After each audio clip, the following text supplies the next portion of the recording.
unpardonable man. The fourth, we believe that all men are created equal. To the magnificent mosaic that is America. From radio beacon to radio beacon. I have a dream today. Change has come to America. Believe it. Knock, knock. Who's there? It's a figment of your imagination. Randi Rhodes Show. Turn up your mind. In your investigation, did you think that this was a single attempt by the Russians to get involved in our election, or did you find evidence to suggest they'll try to do this again? No, it wasn't a single attempt. They're doing it as we sit here. And they expect to do it during the next campaign. I gather that you believe that knowingly accepting foreign assistance during a presidential campaign is an unethical thing to do. And a crime. And a crime. Circumstances, yes. And to the degree, and a crime given certain circumstances.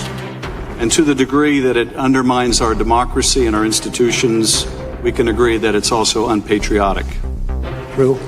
And wrong. True. But I ask if you share my concern. And my concern is, have we established a new normal from this past campaign that is going to apply to future campaigns, so that if any one of us running for the U.S. House, any candidate for the U.S. Senate, any candidate for the presidency of the United States, aware that a hostile foreign power is trying to influence an election, has no duty to report that to the FBI or other authorities? I hope. Go ahead. I hope this is not the new normal, but I fear it is. And would, in fact, have the ability, without fear of legal repercussion, to meet with agents of that foreign entity hostile to the American election? I'm sorry, what is the question?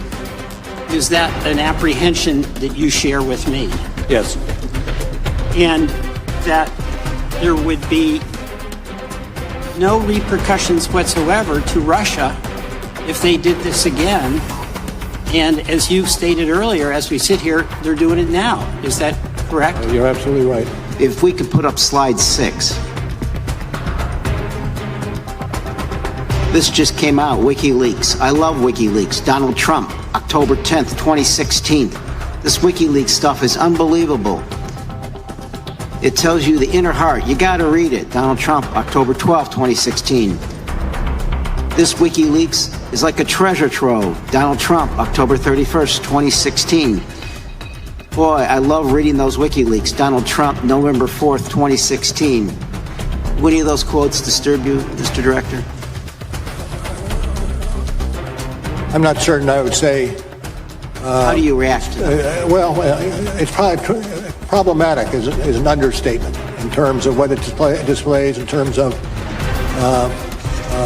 giving some, hope or some boost to what is and should be illegal activity. Oh, my God. According to the report, there were follow-up questions because of the president's incomplete answers about the Moscow project. Did the president answer your follow-up questions either in writing or orally? And we're now in Volume 2, page 150 through 151. No. He did not. In fact, there were many questions that you asked the president that he simply didn't answer. Isn't that correct? True. And there were many answers that contradicted other evidence you had gathered during the investigation. Isn't that correct, yes. Director Mueller? Director Mueller, isn't it fair to say that the president's written answers were not only inadequate and incomplete because he didn't answer many of your questions, but where he did, his answers showed that he wasn't always being truthful? I would say generally. Director Mueller, this attack on our democracy involved, as you said, 2 operations. First, a social media disinformation campaign. This was a targeted campaign to spread false information on places like Twitter and Facebook. Is that correct? That's correct. Facebook estimated, as per your report, that the Russian fake images reached 126 million people. Is that correct? Oh, my God. I believe that's a sum that we record. Director, who did the Russian social media campaign ultimately intend to benefit? Hillary Clinton or Donald Trump? Donald Trump. Oh, my God. Oh, my God. Thank you, Robert Mueller. Thank you. Woo-hoo. everybody. Woohoo. Okay, so it's Friday. This is the last edition of our 4 p.m. Eastern Time show. Beginning Monday, we will move up an hour, 3 p.m. Eastern Time. 3 p.m. to 5 p.m. Eastern Time. That will be our new time slot. And of course, you can now partake. I just want to be very clear with you guys. We're not subtracting any of our platforms. However you watch now, whether you're on YouTube or RandiRhodes.com or periscoping us or however you listen to our show, if you're doing it on Facebook, that all remains there for you. We're adding a platform. I'm not taking any other thing away. We're adding. Adding is what we're doing. And we're adding Free Speech TV, which is amazing. I'm so thrilled to be part of that. They're a not-for-profit, not corporate, just totally listener-supported, and they are broadcast on the Dish Network on channel 9415. If you get your television off of DirecTV, then we're on channel 340H. If you use a Roku stick, you'll find us there. Just search Free Speech TV. Or, you can just put in the Randi Rhodes Show, which is very cool as of last night. Sling TV, same thing. And Apple TV, same thing. Now, if you watch, again, I'm just going to reiterate. The only thing that's changing is our time slots going 1 hour earlier. And we're adding a platform. Nothing else, everybody else, just remain calm. Just remain calm, okay? So I'm really excited about it. I can't wait. So Monday we'll start the show at 3 Eastern, 12 Pacific, and check your, because some of you have daylight. Some of you are up to, I don't know. So I'll just give you the Eastern, okay? And you can do the rest of the math. Now, that is what happened this week. We've packaged Mueller's testimony in short form, and that's the long form, 4 minutes, with production music, without production music, dry, wet, dripping, oozing, everything. This was a pussy gravy sore on the president of the United States. This is a necrotic, dying presidency. That's what Donald Trump is. And I will tell you, after Mueller's testimony, five more Democrats have come on board pro-impeachment inquiry now. Okay, and we've all been hashtagging, right? There is, however, an alternative universe, and there is, however, bots out there. Twitter has been so insane ever since this Mueller testimony. I don't know how many people, that listen to us actually are on Twitter. I could tell you, I know at least 55,000 of you are, because, that's how many people follow me at Randi Rhodes, which is a great thing to do. But did you notice how crazy there were hashtags that we haven't seen since, since Twitter started? Hashtag Clinton body count. Have you seen this? So here's what's going on over in the alternative universe of Russia, Russian bots, Russian intel officers, and Fox News, who are in lockstep with each other. I mean, they sound exactly the same. That's another mashup that Scotty made. It's awesome, okay? That the Russians, that the Fox News people are fed their words on a teleprompter, and then they say them. And then the Republicans on the House Judiciary Committee, literally, verbatim, in sync, like syllable for syllable. I mean, it's so scripted. Ask the same questions to Mueller. It's an alternative universe. And what they want you to believe, and this is bizarro world, what they want you to believe is that Hillary Clinton colluded with Russia in order to defeat herself. Think about it. That's what they're pushing out. That the real collusion was between Hillary and Russia, and she did it to defeat herself. Every intel agency, the FBI, the special prosecutor, every person who has the indictments, okay, that were actually filed against the GRU, Russian intelligence operatives, the military intelligence officers, and the troll farm in St. Petersburg. Everything says that, this was all to benefit Donald Trump. The emails say the Russian government wants to help your father, right? But the alternative universe literally wants you to believe that Hillary Clinton colluded with Russia to defeat herself. They want you to believe that the Steele dossier was what started this counterintelligence investigation, even though the counterintelligence investigation started on July 31st, 2016, and the Steele dossier did not exist. things Randi at randyrhodes.com. Go for launch. Speaking truth to power, the Randi Rhodes Show. Is it fair to say, Mr. Mueller, that you're friends with Jim Comey? You and James Comey have been good friends or were good friends for many years, correct? Does the president have the authority under Article 2 to fire an FBI director? Can't the president fire the FBI director at any time without reason under Article 1 of the Constitution? Or even you? Can't he also fire you as special counsel at any time without any reason? Mr. Mueller, when did the counterintelligence investigation into the Trump campaign begin and why? Maybe a better course of action is to figure out how the false accusation started. Did he give you a reason why he fired James Comey? Yes or no, Mr. Mueller? Did he mention the firing of James Comey in your discussion with him? If you're a Republican, you're going to want to ask about bias. There's a growing concern that political bias caused important facts to be omitted from your report in order to cast the president unfairly in a negative light. Were you aware that Weissman was a devout Democrat who was at Hillary Clinton's victory party? Andrew Weissman attended Hillary Clinton's election night party. Did you know that before or after he came onto the team? Were you aware that Jeannie Ray, who worked for you, well, she worked for Hillary Clinton on the Clinton Foundation as her lawyer? Are you aware that Ms. Jeannie Ray represented Hillary Clinton in litigation regarding personal emails originating from Clinton's time as Secretary of State? Why did you select Aaron Zelby, who represented, Justin Cooper, the guy that helped set up and administer Clinton's email system? Aaron Zelby, the guy sitting next to you, represented Justin Cooper, a Clinton aide who destroyed one of Clinton's mobile devices. Oh! It's so creepy. It's so creepy. And then the Russian bots, they're all over the Twitter too, creating some alternative, media platform. I mean, it's just unbelievable. So the story you're supposed to believe, the story that Fox News wants you to believe, is that Hillary Clinton is the one who colluded with the Russians in order to defeat herself. It was, her self-defeating effort, right?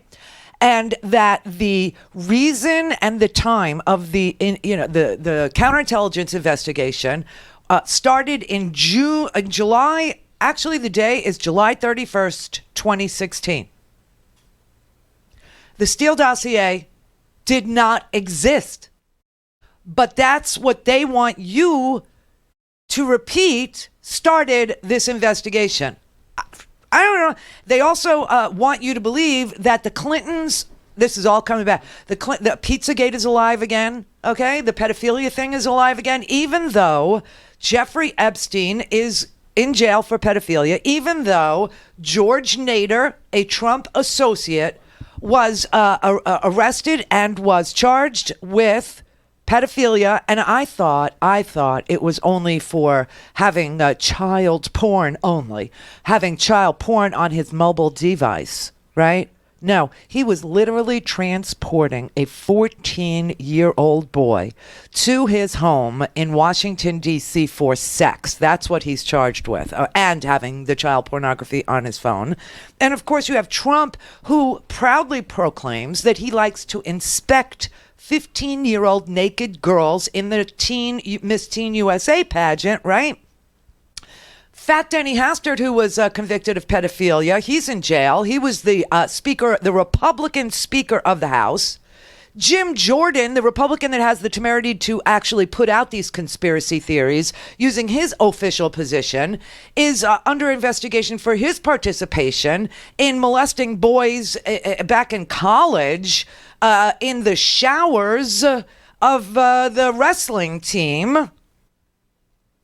And they also want you to believe that the Russians didn't hack. They didn't give the information of the hacked material. They didn't pass it on to Julian Assange and WikiLeaks. Oh no, because Sean Hannity loves Julian Assange and interviews Julian Assange and actually chose Julian Assange to be a guest host for him during the 2016 election. No, they want you to believe that the actual source was a dead boy named Seth Rich, whose family has sued for defamation and making it feel as if their son had been murdered all over again. Okay, so this is the alternative universe, and it's getting so ridiculous. It's so wild. Trump was on Hannity's show last night saying that this is treason. Yes, just remember, everything he says that Democrats are doing is exactly what the Trump party is doing. This is so sick. This is a absolute catastrophe for our country. This was a fake witch hunt, and it should never be allowed to happen to another president again. This was treason. This was high crimes. This was everything as bad a definition as you want to come up with. This should never be allowed to happen to our country again. This is insane. This is lies. This is obstruction of justice in plain sight continuing. This is bizarro world. This is 1984. This is Orwellian. This is, 2 + 2 is 5. War is peace. Freedom is slavery. This is just upside down, inside out. And they do it to confuse people. But, it actually increases the likelihood of violence in this country by right-wing extremists, which has spiked. There have been 7,775 instances of unhinged right-wing extremist violence in this country since Donald Trump.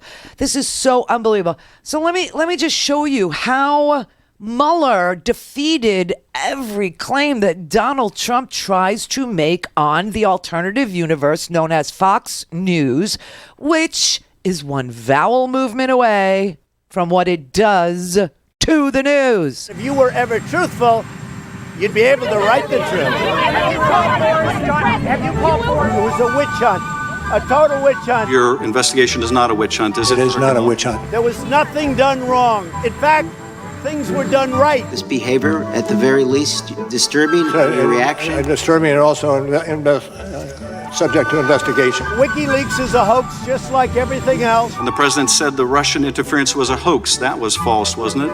True. Your answers were generally untruthful. What do you say to that? He's accusing you. He didn't say that at all. You're untruthful when you ask.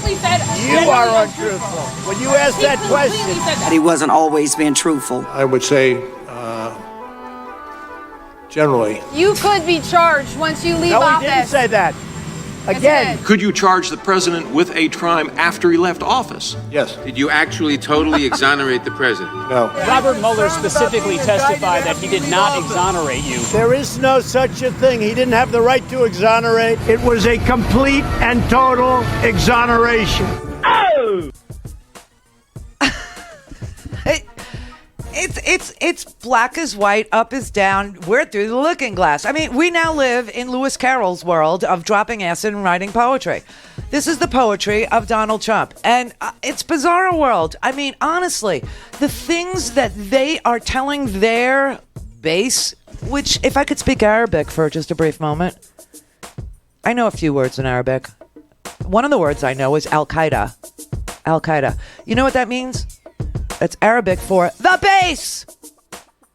So Al-Qaeda over there is being told that Hillary tried to defeat herself. Wow. Call in, connect. To speak to Randi, call 561-270-3844. 561-270-3844. This was a scam. This was an illegal takeover, as you'd say in the business world. I mean, this was a coup attempt, in my opinion. And this is the United States, and we wouldn't stand for it, and I wouldn't stand for it. We have some very great people, but we also have some very bad people. And I think we caught them. I think they caught him. Now, everybody, 13 million people watched the Mueller hearing. Not as much as watched the Kavanaugh hearing. The ratings are in for, who watched. And it looks like about 13 million people watched Mueller. Most people watched either on, and this is so telling, either on Fox or MSNBC, meaning that everybody is divided right down the crack. Okay? It's like right down the crack. It's unbelievable. But here is the real problem. This is the real news. Okay? Today in the New York Times, David Sanger, who is he's the security reporter, okay, wrote an article, a long one, that clearly shows that the investigation into what happened in the 2016 election, it's a bipartisan report. It's heavily redacted, which is dangerous, because what it finds is that the Russians were inside all 50 states. The Russians invaded all 50 states to the point where Russian cyber actors, and I'm quoting, were in a position to delete or change voter data in databases. They didn't do it. They didn't change the votes as far as we can see, but this report is so super redacted. Now, other countries are responding to this, and they are trying to replicate what the Russians have done so that they can protect themselves. But we have a Republican majority in the Senate that refuses to protect the democracy that is America, the franchise that every American counts on, that every American needs, that every American believes in, and that's the right to vote. Mitch McConnell has not taken up, nor will he, any single election protection bill. He is not for security. Senator Mitch McConnell, the Republican of Kentucky, the majority leader in the U.S. Senate, moved again to block any consideration on election security legislation after Mueller testified. He is opposed to protecting your franchise the one day that you have as much power as he does. They are also lying to the courts and the court actually was going to rule to include a citizenship question on the census to undercount Hispanic people, right? But they got caught. See, the oral arguments were made to the Supreme Court in April, and then in May, Thomas Hofeller had a daughter named Stephanie Hofeller who went through her dead father's things and found thumb drives and found backup, external hard drives and gave them to Common Cause because clearly he had a plan to undercount Hispanics, which they could then use to gerrymander maps and dilute the vote of any person with a Hispanic last name and draw districts that favored white people.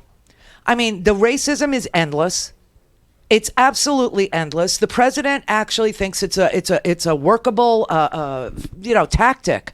Whether he feels, look, his very first ventures into the business world, he put a little C. He had his real estate agents put a little C on applications of colored people so that they would not be shown apartments. He wanted the death penalty for the Central Park Five, who are exonerated and would have been killed.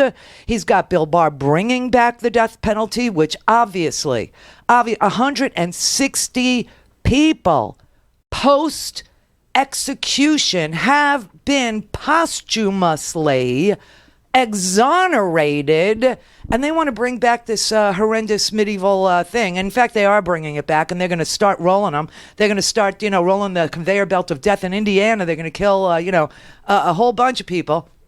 And I have to tell you, Ayanna Pressley is trying to introduce a piece of legislation to ban the death penalty once and for all from this country because for 16 years, we haven't used it, and we're fine.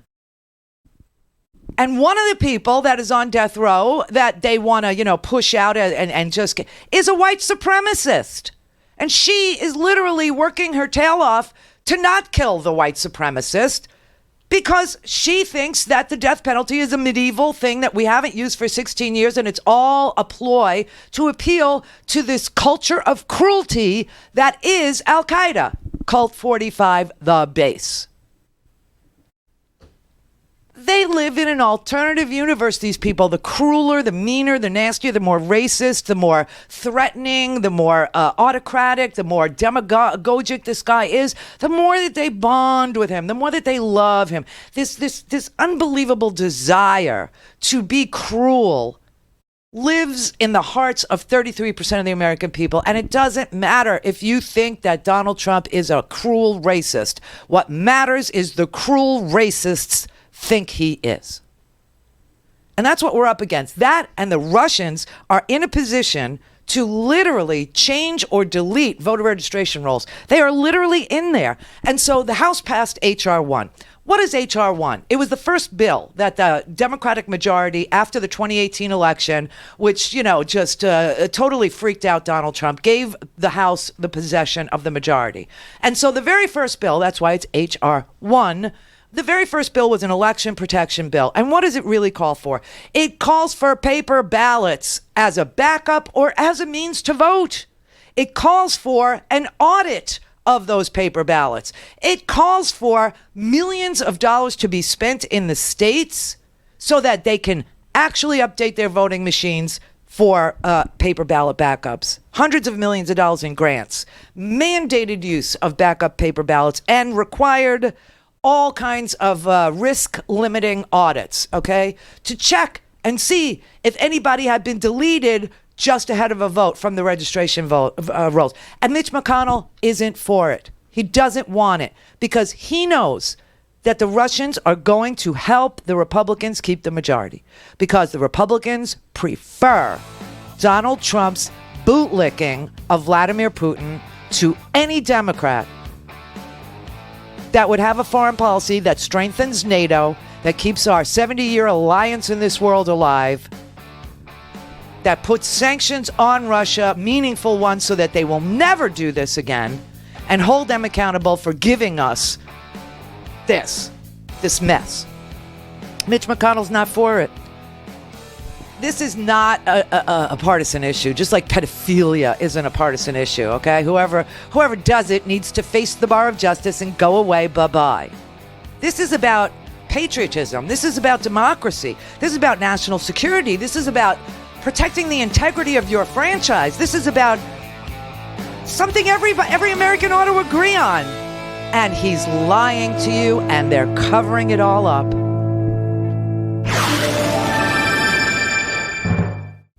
This is the Randi Rhodes Show. To speak with Randi, dial 561-270-3844. That's 561-270-3844. All right, why is this important? This is important because this is the reason for impeachment now. This is the actual exchange between Mike Quigley on the House Judiciary Committee and Robert Mueller. This is why we cannot, as much as we might want to, wait and vote Trump out so that the whole country is heard. Okay? This is the reason why we can't. This is why it has to happen now. Earlier today and throughout the day, you have stated the policy that a seated president cannot be indicted, correct? Correct. And upon questioning this morning, you were asked, could a president be indicted after their service, correct? Yes. And your answer was that they could. They could. Director, please speak into the microphone. I'm sorry. Thank you. So they could. The follow-up question that should be concerning is, what if a president serves beyond the statute of limitations? I don't know the answer to that one.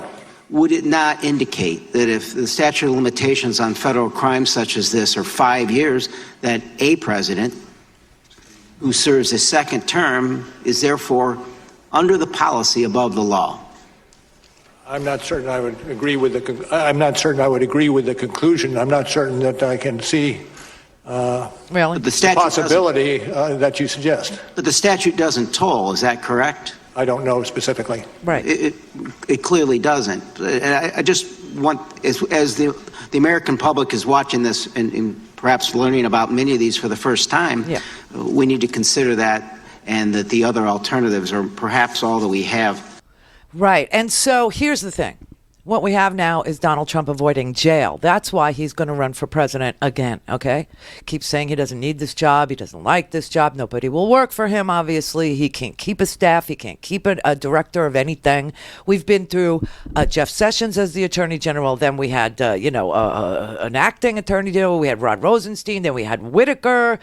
Now we got Bill Barr. I mean, it's a mess. Nobody except Bill Barr will, actually cover this man's criminality. Okay, so you have this man who is simply running for president again because it is the only way he can stay out of jail, is to outlive the charges, to outlive the statute of limitations against his perjury, suborning perjury, 10 counts of obstruction of justice.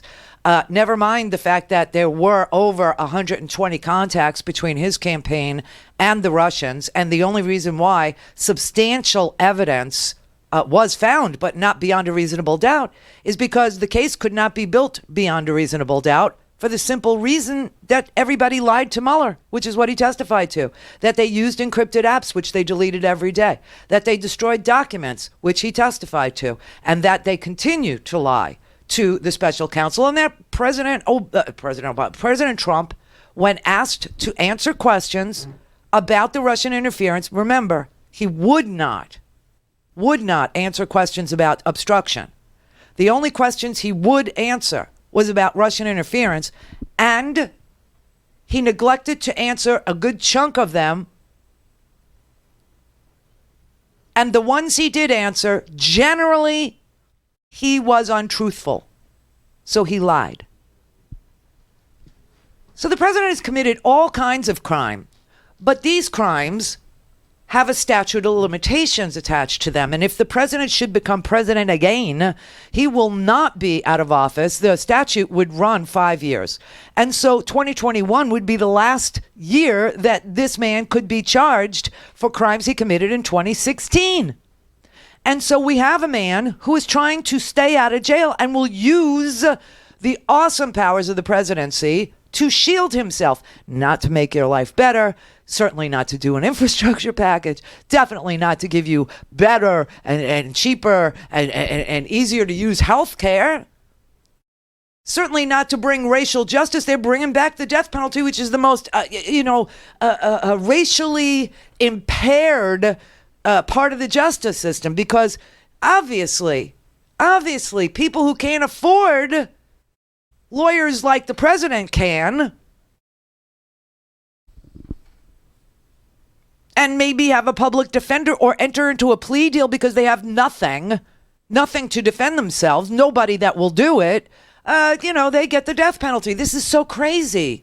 This is so bizarre what's going on. And it's all to feed this culture of cruelty so that he can stay the president of the United States of America with only 33% of the American people supporting him. So in that case, you have to realize he's going to need help. He's going to need help. He's going to need to rig an election. Again, he's going to need to move public opinion. He's going to have to suppress the vote by saying things like Hillary Clinton is a criminal.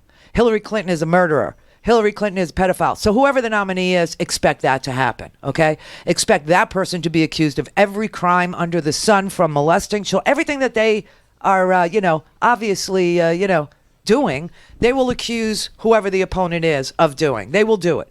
They will accuse Joe Biden of being a racist. God help us if Kamala Harris is the nominee, because Kamala Harris is so not nuts, okay? She's so not unhinged. She doesn't have a long record. She's an outsider. She's only been a senator for 2.5 years, right? She was a prosecutor before that. She's only been a senator for a couple of years. She could literally run as an outsider legitimately. She can. And they are terrified of her, literally terrified of her. And, they will play the race card the whole time. And you know what? Whenever you want pragmatic, really dependable advice on the lay of the land in political America and what the real sentiments are about race and racial issues, you must really speak to an African-American woman. African-American women are some of the smartest, most sensitive, pragmatic people that I am lucky enough to share the show with, okay?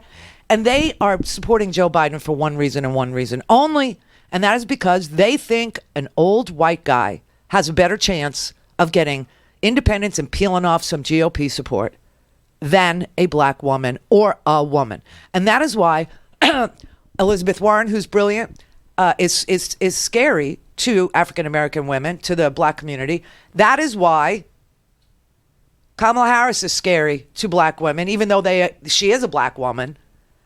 And I'm sure they would love to throw their support behind somebody that looks like them, sounds like them, is smart like them, and is pragmatic like them, and understands the lay of the land like them, and the experience that they've had in this country like they do. But they're terrified. So that's why Biden does so well with the African-American community. Now, Donald Trump knows this. Last night, I don't know if Twitter is so crazy right now. I haven't been on Facebook in a while, okay? I need to get back there.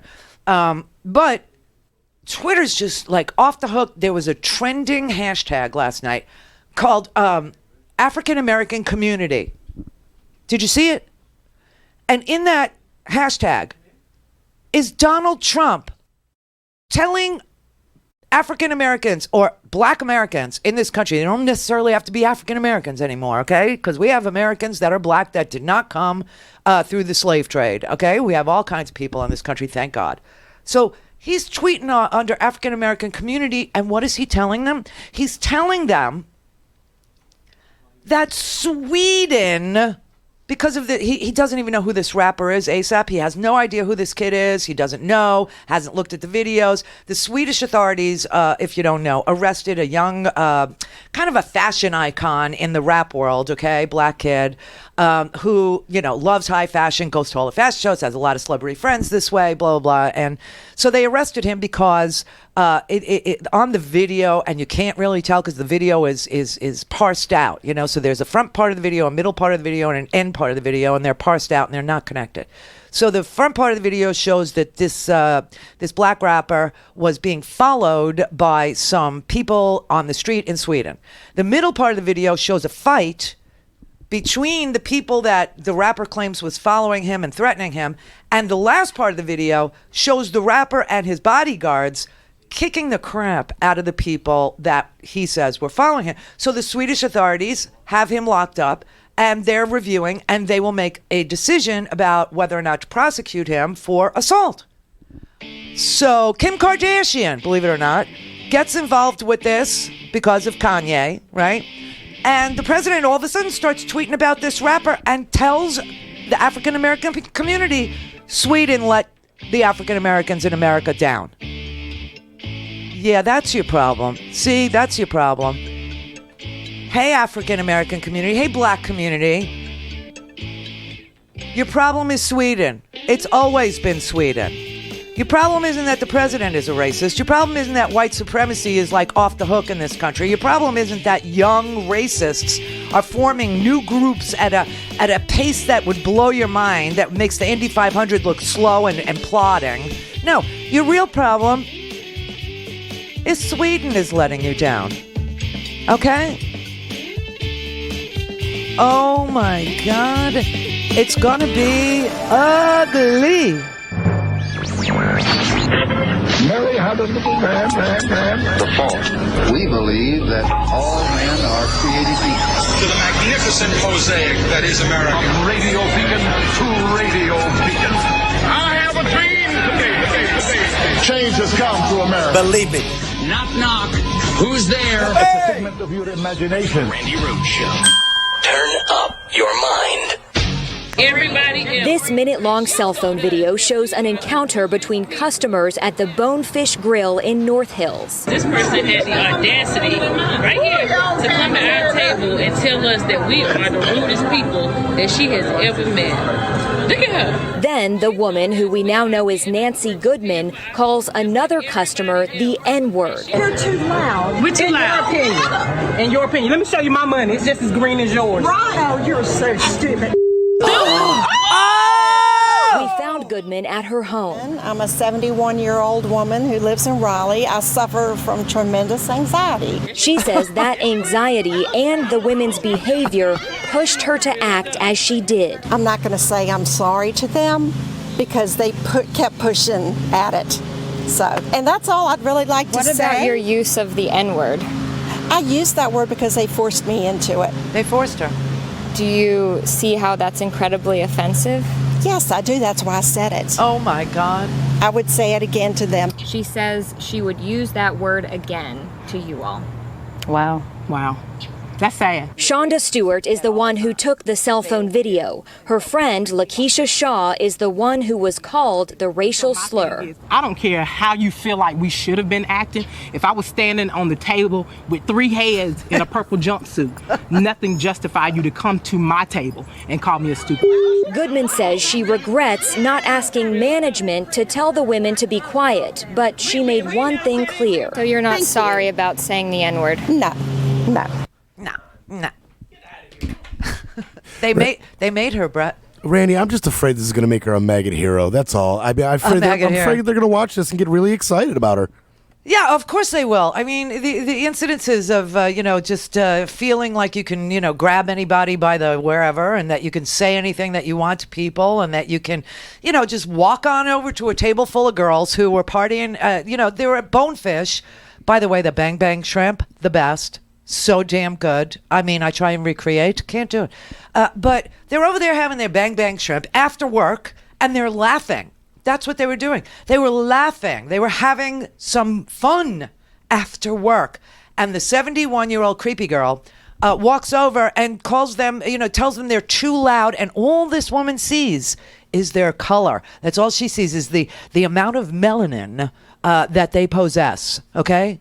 And decides that she is going to call them this. And she's not sorry, and yes, she would do it again. And the President of the United States does it too.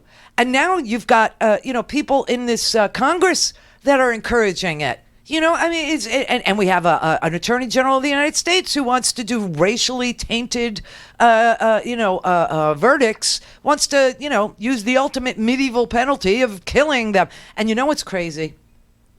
The people who are the victims of this, it's like if you've ever been to war, you are anti-war, and people can't figure that one out either. And it's because it's hell. And it's disgustingly brutal, and there's really no winner ever. So, people who have been to war are anti-war. People who have been the victim of racist remarks are anti-racist. Now, I want you to remember this. This is one of the most valuable things you could ever know about racism. There is no such thing as being not a racist. I'm letting you think. There is no such thing as being not a racist. There is only being anti-racism. If you are not proactive, and if you are not in the fight against racism, then you're not anything. You're not a racist, but you're also not a racist. If you stay silent in the face of racism, step aside. Let us do the job, because anti-racism is what's needed. It's like terrorism, right? You don't have, I'm not a terrorist. You have counter-terrorism, right? This president obviously will not protect this country against invaders, against invasions by Russian bots, Russian trolls, and Russian cyber war efforts that we learned today in the newspaper from the New York Times was in all 50 states. You have a majority leader from Kentucky who is not anti or counter terrorism prone. He doesn't want to do any legislation that would protect the American people.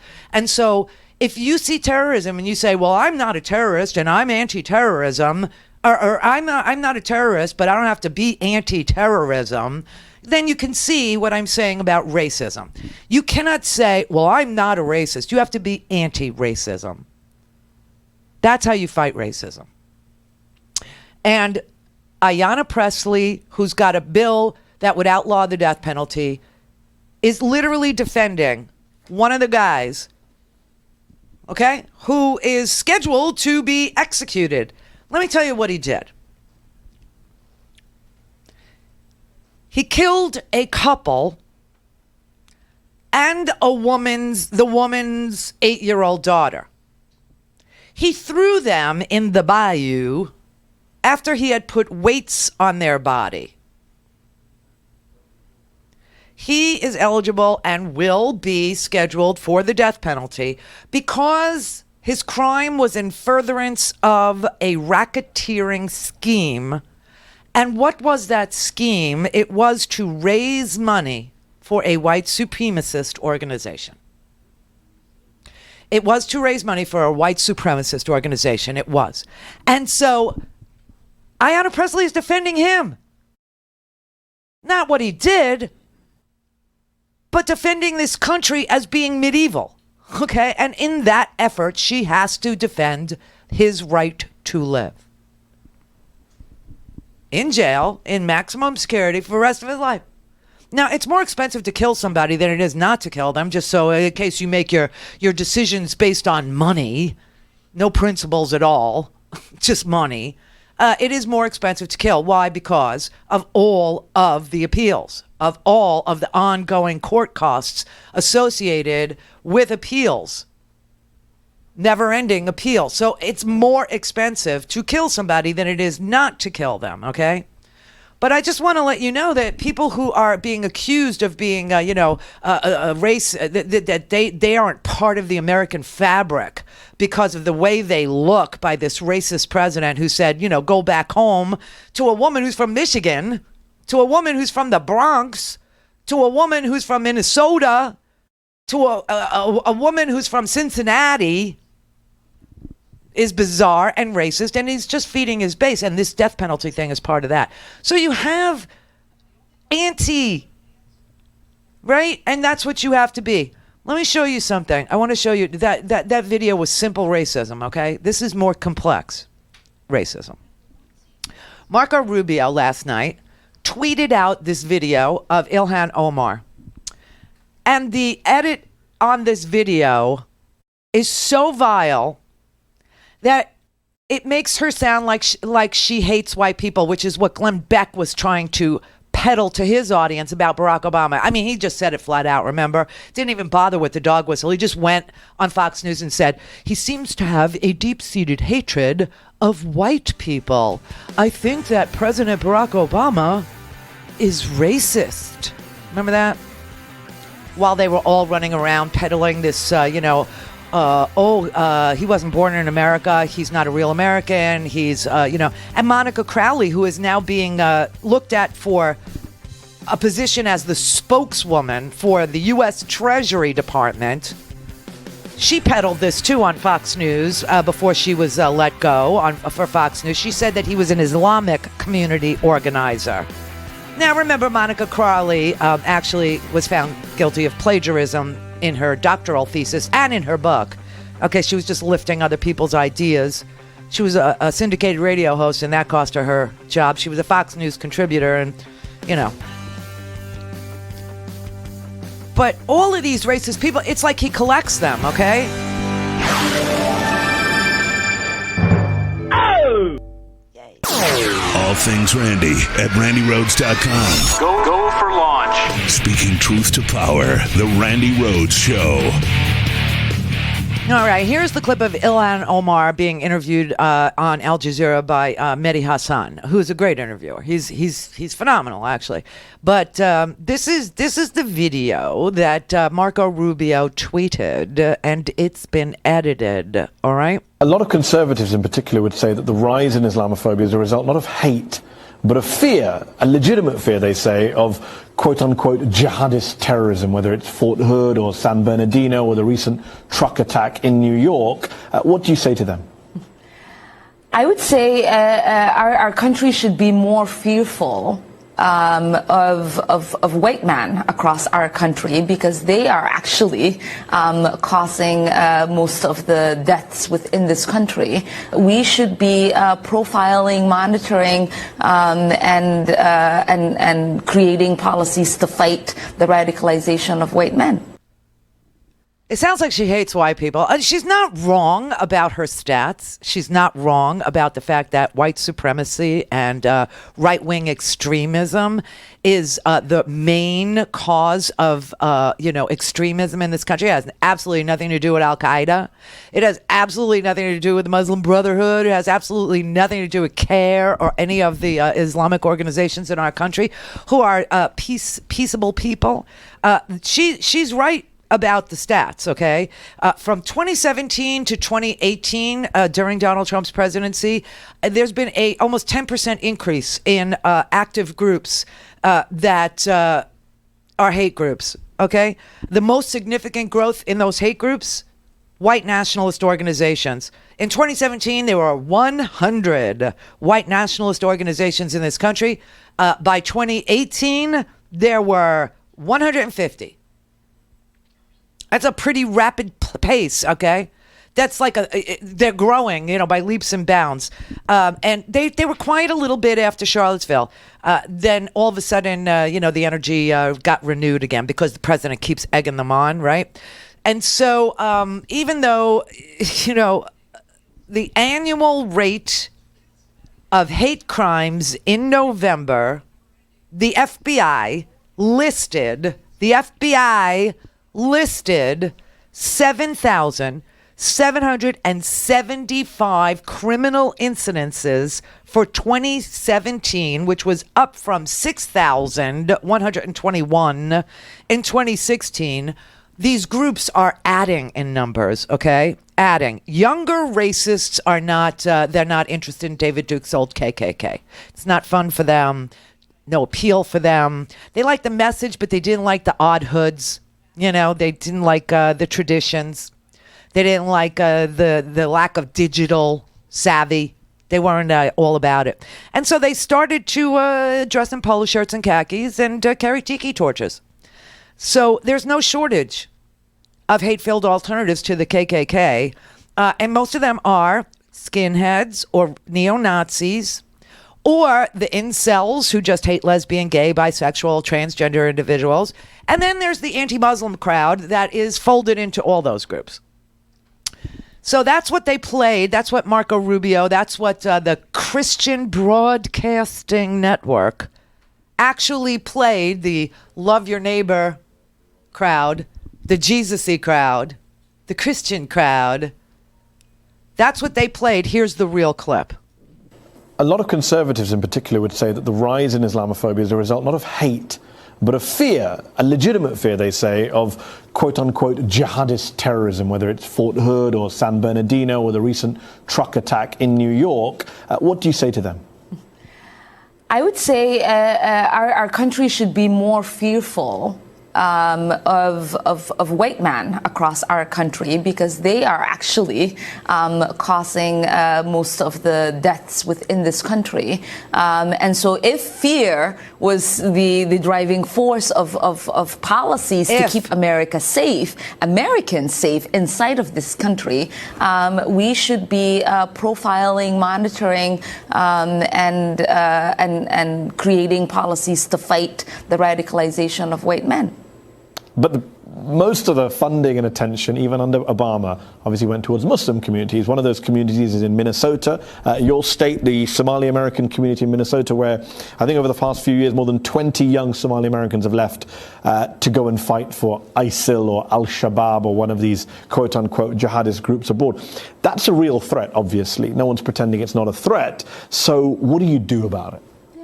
But I mean, I think, like I said, the focus of our policies should be about keeping Americans safe, keeping us domestically safe, and where we actually find a solution is looking at our foreign policy, looking at how we are engaging with the members of these communities, and the kind of rhetoric, right, like that is being spewed out of leaders within our city halls, within our state capitals, and within our nation's capital. So everything that was highlighted in that pinky purple, which I love, Those are the comments that were edited out. She is saying, if we're going to be a fearful people, if that's what we want to be, then you need to look at where the real violence is coming from. And in that case, the radicalization of young white men would be your focus. But generally, she was saying that the radicalization is coming because of the rhetoric that's coming from City Hall, the rhetoric that's coming from the Capitol in the United States of America, the president, exactly, and that her focus is on keeping all Americans safe. That should be what our policy is.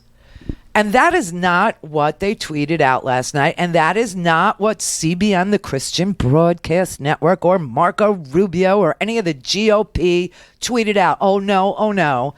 All that stuff that you saw in pink was edited out, and this is what they tweeted. A lot of conservatives in particular would say that the rise in Islamophobia is a result not of hate, but a fear, a legitimate fear, they say, of quote-unquote jihadist terrorism, whether it's Fort Hood or San Bernardino or the recent truck attack in New York. What do you say to them? Edit. I would say our country should be more fearful of white man. Okay, so let me explain what happens when you play this game. All right? A New York man is in custody after federal authorities found that he had threatened to kill Representative Ilhan Omar. His name is Patrick Carlinio. He's 55. He's from Addison, New York. He was arrested Friday morning. He was charged by criminal complaint with threatening to assault and murder Ilhan Omar. He actually left a message on her office machine asking her, do you work for the Muslim Brotherhood? Why are you working for her? She's a expletive terrorist. I'll put a bullet in her expletive skull. She referred this to the Capitol Police, and then they referred it to the FBI. That is what happens when you play this game. Call in, connect. To speak to Randi, call 561-270-3844. 561-270-3844. They're finally hearing me once he's an angry black guy. I do believe that about the president. I do believe he's angry.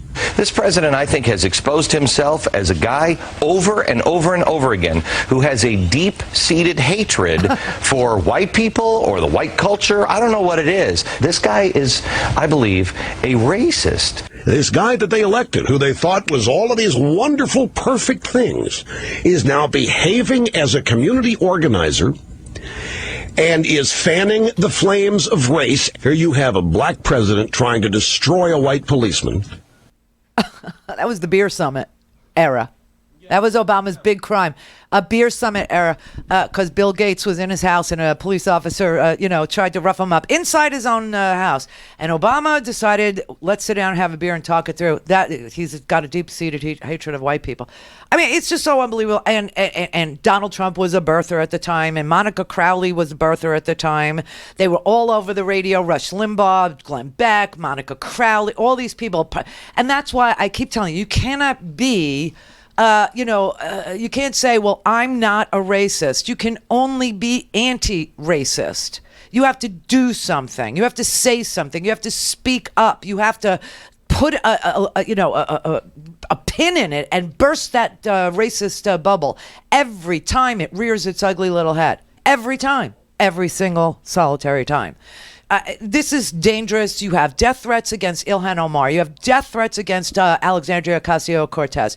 You have death threats against Ayanna Pressley now. You have death threats against Rashida Tlaib. She's another one that they're going after. Rashida Tlaib, they're trying to paint her. The president calls her unhinged and a racist. And meanwhile, here's another story for you in the New York Times today. 3 students at the University of Mississippi, Ole Miss, everybody, Kappa Alpha. Yeah. White privileged young boys, okay? They posted an Instagram photo brandishing guns in front of a bullet-riddled memorial sign for young Emmett Till, who was brutally tortured and lynched and murdered in 1955 for whistling at a white woman in a store at the tender age of 14 years old.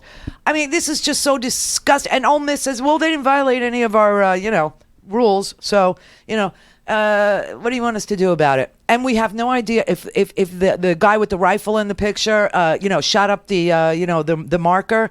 And the marker is on the exact site where Emmett Till was tortured and lynched. And they shot it up, okay? I mean, this is just spreading like wildfire in this country. And that's why I need for you to understand. You can't just say, you can't. This is why when Trump says, I'm not a racist, or anybody says I'm not a racist, they have to be anti-racist. There's no such thing as I'm not. You are either it's the same argument with terrorism. You're either a terrorist or you're working on counterterrorism. And even if you just know if you see something, you say something, that's counterterrorism. And that's what I'm talking about. If you see something, you say something to be anti-racist. AJ in Gainesville. Randi. Hey. Hey, it is great to talk to you. Likewise. Wow. There's a couple of things I wanted to touch on, and one of them is impeachment. Mm-hmm. And I just wanted to list a few reasons why I'm thinking, unfortunately, I don't think it's going to happen. But the first thing I wanted to mention was you talking about how Twitter went crazy with all the stuff about the Clinton body count. And I agree. I saw all of that stuff. Did you? And I saw that stuff on Twitter. I saw it pop up last night. I'm like, what do you mean Clinton body count? And then for the last 2 days in a row, it's been trending. And I'm just like, here we go again. I really don't want to relitigate this whole thing. Okay, let me litigate it. Let me just do this, okay? Because those people are following me now, and because I tweeted it at MAGA 2020, and I tweeted it, all these asshats. Okay, I went crazy last night. So here's what they want. They need for you to believe. Okay, they need for you to believe that when Newt Gingrich, the Republican Speaker of the House, who's a constant fixture on Fox News, was the Speaker of the House and impeached Bill Clinton, he had evidence of all these murders and covered it up for Bill Clinton while he was impeaching him. Oh, really? No, I'm saying that's what they need for you to believe. Yeah, but what about Republican asshat Newt Gingrich, who impeached Bill Clinton, needs for you to believe that he was willing to cover up Bill Clinton's many, many, many murders. Right, but Randi, what about the 3 independent counsels, of which Ken Starr was the last one? What about them? They all covered it up? Right. Now you're following. They covered up all this stuff. Right. Bill Clinton served they for 8 years and was under investigation for 7. No, go even further. Even further. Bill Clinton was impeached, and that meant there was a trial in the Senate. Okay? Right. There was a trial in the Senate. And during that trial, evidence from the House prosecutors, Newt Gingrich's crowd, got to present evidence to try and remove him. But they decided they would not expose his murdering. That's what we have to... Right. Yeah, right. You know what? This is just too much. All I can say is, in the world that we live in today, one thing I can guarantee you, after 8 years of investigating Bill Clinton as president, the only thing Ken Starr came up with was an affair. If he had anything else, it's hard for me to believe he wouldn't have spilled everything. And that goes for the other women, Broderick and all the others. Check this out. This is ridiculous. Check this out. Ken Starr was a defense attorney for Jeffrey Epstein. Exactly. Yeah, and Ken Starr was also fired by Pepperdine University. After he left the government, he went to Pepperdine University, and he was fired for covering up rapes. Is that what the Baylor? Yes. No. Pepperdine. Wait, what did I read about him? He got in trouble at Baylor, too, Randi. I think his last job was Baylor University. There was a big sex scandal there, and they ran him out of there.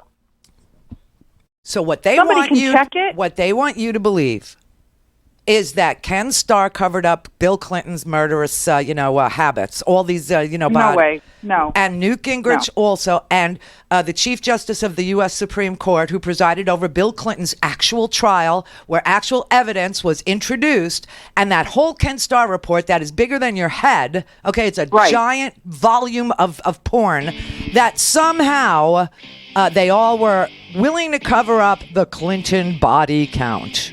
Nobody believes that. Right. Well, that's not true, AJ. That's why it's trending on Twitter. I'm trying to give you ammunition, okay? I'm trying to get everybody, all you 55,000 people, I hope that we can make that over 100,000 people that follow me on Twitter, because you need to.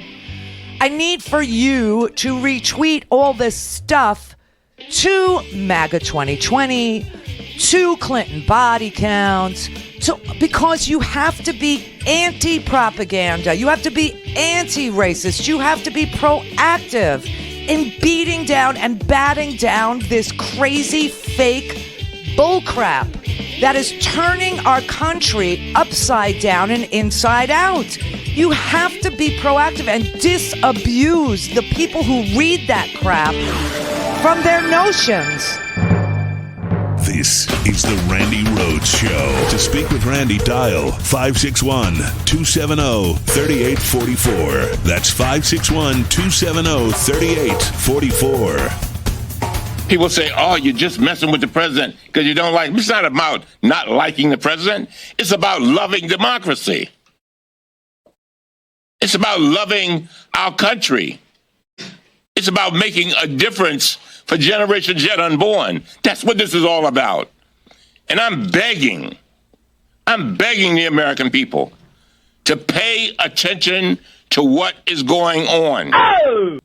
Because if you want to have a democracy intact for your children and your children's children and generations yet unborn, we have got to guard this moment. This is our watch. And again, I am so very proud of the Judiciary Committee. I am so very, very proud of the Intelligence Committee, because they went in and tried to pull out the facts so that they could paint the picture so that America could see it. Woo!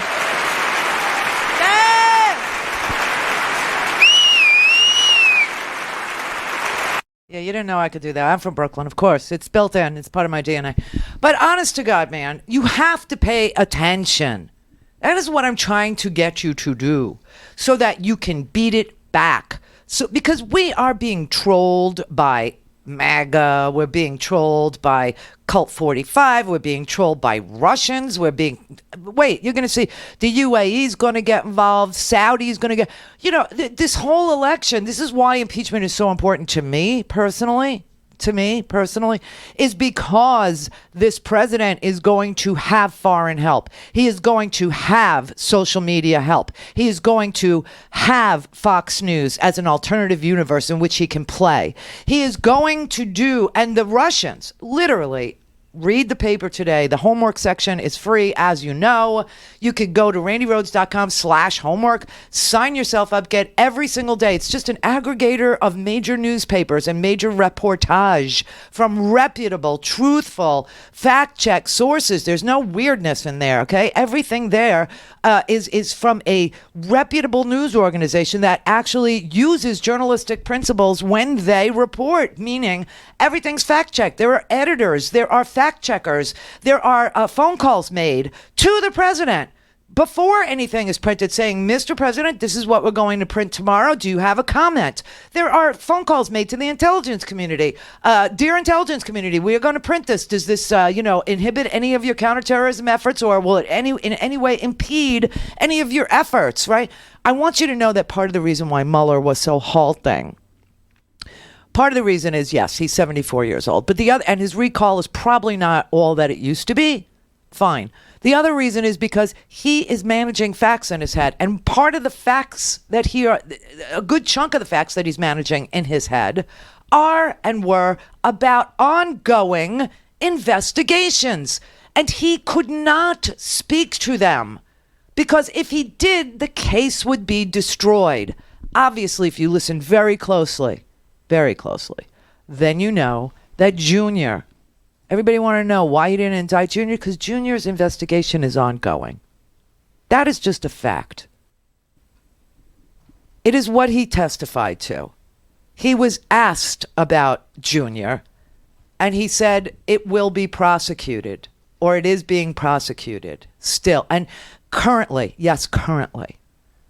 So when corporate media decides that they're going to trash Robert Mueller's appearance, or that they're going to, whatever it is that they're going to do, because his recall isn't as sharp as, it maybe was when he was 50 or 60 or 65, they should be ashamed of themselves. That's why I want you to follow me on Twitter. That's why I want you to come to my Facebook page. I show you these articles. Please sign up for the homework. It's absolutely free. I make nothing off of putting it together. I just do it so that you will have all that you need to be anti. You can't just be agnostic now. You have to be pro counterterrorism. You have to be anti-racist now. You have to be armed and ready to beat back these stupid conspiracy theories that suggest that while Bill Clinton was being tried in the Senate, a real trial actually came. It actually happened in the U.S. Senate to remove Bill Clinton from office. We now have to believe that Ken Starr, the prosecutor, Newt Gingrich, the prosecutor from the House freaking Speaker of the House, covered up all these bodies, covered up murder.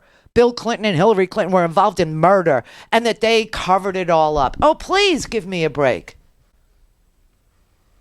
There are easy answers to batting down and all you have to do is retweet what I put there. That's all you got to do.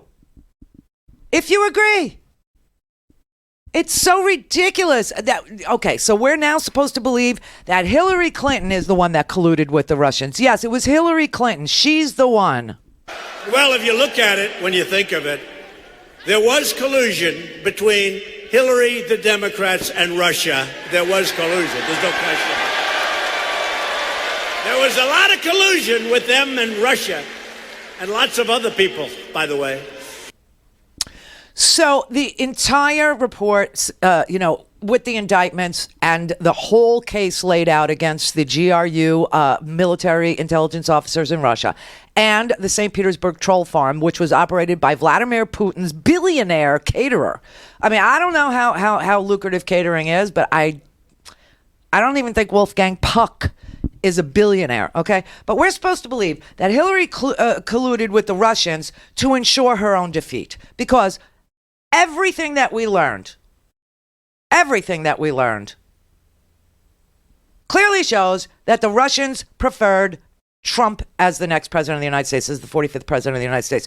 So now we're supposed to believe Newt Gingrich covered up all these murders. Ken Starr covered up all these murders during a trial of Bill Clinton in the Senate. Hillary colluded with the Russians to ensure her own defeat, to defeat herself. Okay, this is what we have to believe, and that all the pedophilia is really going on with the Clintons, right? So that the former Speaker of the House, Denny Hastert, isn't sitting in jail because he's a pedophile.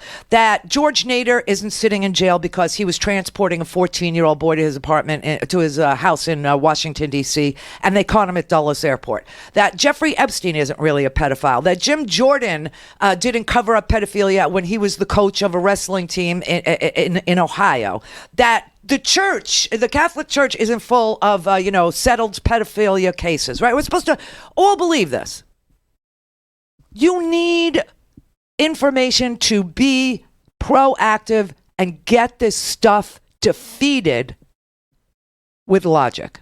With logic. Which is hard to come by anymore. Douglas in Denver. Oh, hey, Denver. Hey, Brandy. I'm glad you had a good time in Denver. What a great city that was. I mean, I stayed in Cherry Creek, which is, like, woohoo, but it was... I live in that area. So. You do? Yep. You know where the Halcyon is? Yep. I stayed there. Oh, nice. Yeah, it was awesome. Well, I'm glad you had a good time. Great. I just wanted to... this is the first time I've talked to you since you started your show on this platform. I used to talk to you all the time on your old show. So okay. I just think that everything that's going on in the bubble of Fox News is somewhat laughable, but it's also scary. Yeah. Because And I think, and part of the reason why I think they're doing it, and maybe I'm wrong, but I think they're desperate.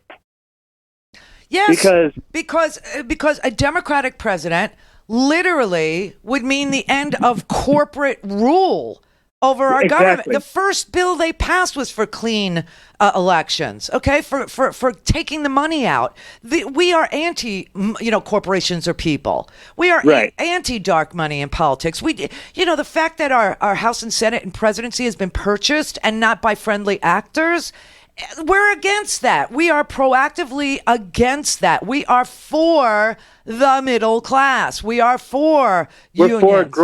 We're for growing further into the 21st century instead of going back to the 15th century. I actually had a woman tweet me last night and said about the citizenship question, she's full of this, propaganda. She said, Obama took it off the census. And I said to her, Obama did nothing like that, dear. And she said, but I want to go back to the 50s. She actually said that. Wow. Yeah. Well, I just wanted.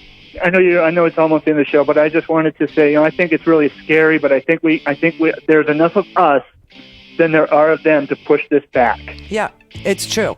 It matters who votes. It matters who shows up. And so I will say this. People seem to be very involved this time around really early because it's really early, I mean, the Iowa caucuses aren't even until February. We have a debate, and it's only the second one. I know it seems like an eternity that we've been through because every day is 90 days with this president. But next week we have a Democratic debate, right? And it'll only be the second one. But people are very active very early. That encourages me. When you have high voter turnouts, Democrats win. See what I mean? All right. Monday, the show time, 1 hour earlier. We start at 3 p.m. Eastern. Join us on Free Speech TV. Woohoo! For a commercial-free, on-demand, whenever, wherever listening experience, visit randyrhodes.com for your personal premium podcast today. I'm Rick Smith, and this is Labor History in 2.